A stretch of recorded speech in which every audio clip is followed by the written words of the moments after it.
call. I was thinking a lot in the last couple of days about how, as quote-unquote regular Muslims, how we grow up, how we're taught about thinking about Allah subhanahu wa ta'ala, and even in Ahl Sunnat way about Holy Prophet alayhi salatu wasalam. And I was looking at one thing that one of the big sheikhs of our tariqat, Hazrat Jami, he said, he's saying in one poem, he's saying, Jami is following with sincerity and trying to follow with pure heart. And he says, but he's following the servants of the family of the Prophet. And he's not saying he's following the Prophet ﷺ, he's saying I'm following the servants of the servants.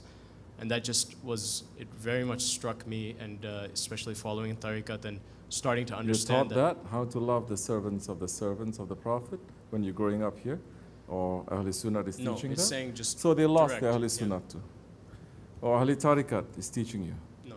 Is Ahl Tariqat teaching you how to be? Saying go straight to Prophet. Go straight to Prophet. Another kind of Wahhabism. Right?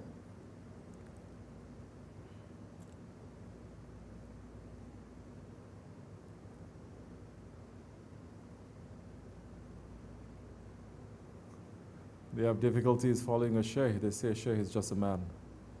He's not the Prophet. You can say that about the Prophet too, Hasha. He is a man, although he's a Prophet. There are people who say that. Therefore, don't trust his words. Hasha. They say don't trust his words, meaning don't trust hadith. You can trust only Quran. Because Quran is 100% word of Allah. Is it through Allah's lips? I mean, metaphorically speaking, don't give fatwa to me saying he's saying Allah has lips now. Foolish ones. Through whose lips? Prophet alayhi salatu wasalam.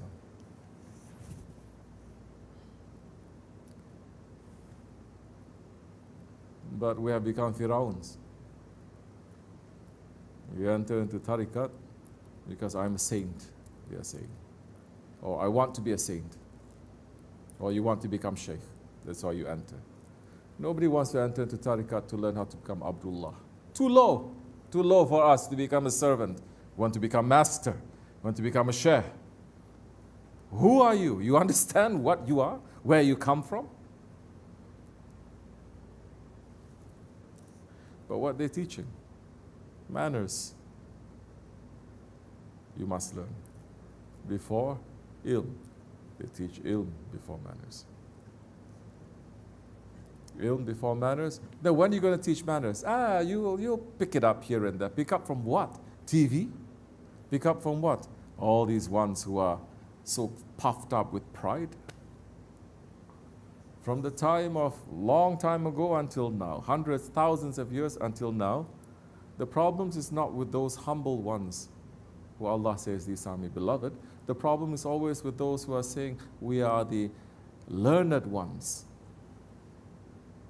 The high-level, intelligent ones. The problem is always with that.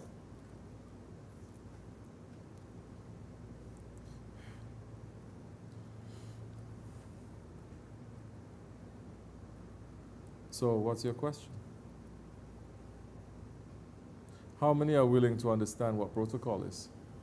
Everyone is going to judge according to those eyes.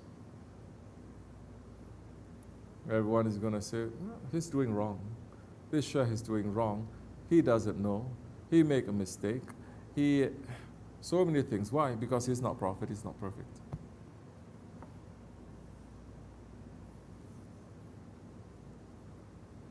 Do you have that same kind of attitude when you are learning, going to school, to say about your teachers? No. But this arrogance is still not finished from the heart. If it's not finished from the heart, if you cannot learn it the easy way, they'll teach you the hard way.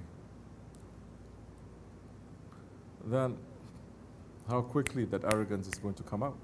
If it comes out quickly, that means it's just there below the surface. Just waiting for the right, it pokes out like this. You put like this, it comes out like this.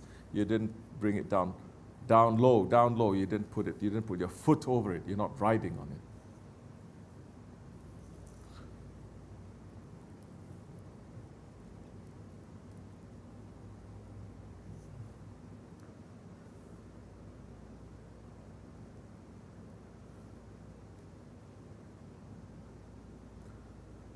But we're teaching our kids to be in front, always. How you be a servant if you're always in front? How? Our kids, what are you going to teach them? Dunya, it will pass. It has no value. Akhirat, it has a value. What is Akhirat? What is the value of Akhirat? It's in how much you swallow the religion or how much manners you have. Now, when are you going to teach manners? You may teach them all of the religion, but you don't teach them manners. Then they still have those sicknesses. They use their religion now, the knowledge that they have, to show off, to put others down, to make fun of others, to see how great they are, over and over and over again.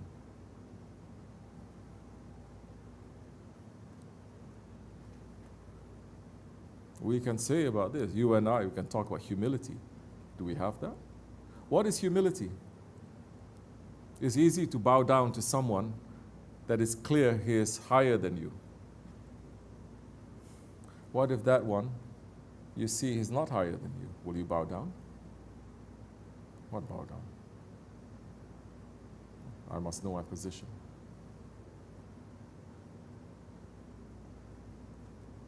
It's something we have to think about.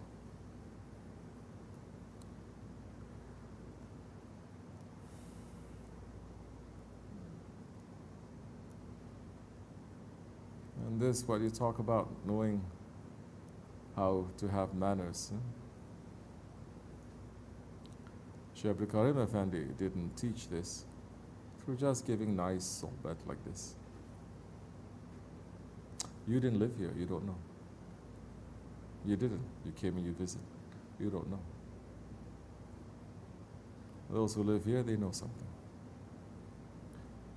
No, he didn't talk about it. He grinds you. He finishes you.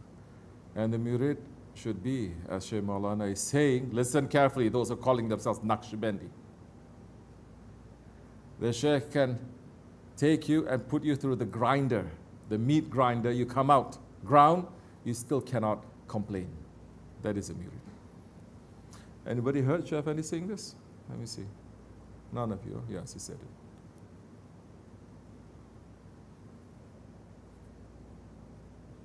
So that's why it's easy for people who don't live here to think about, oh, the good old days.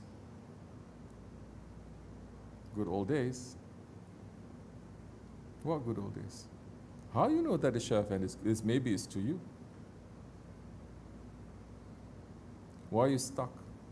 What is it to you? What were you? Were you here? Were you serving? Were you knowing what he was thinking? What he was feeling now? Later, what he wants to see in 1 year, 10 years, 50 years? How close are you? Because you're next to him? There are those who are next to him 24 hours. Where are they now? There are those, they want to sit far away. He says, sit. He says, no, they want to sit far away. He grinds them. Where are they now?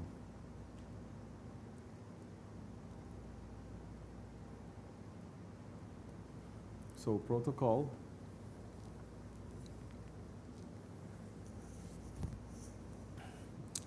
Changes.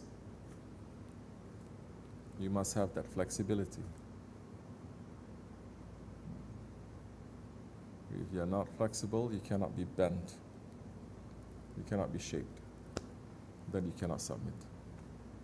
Then your idea is just going to be stuck.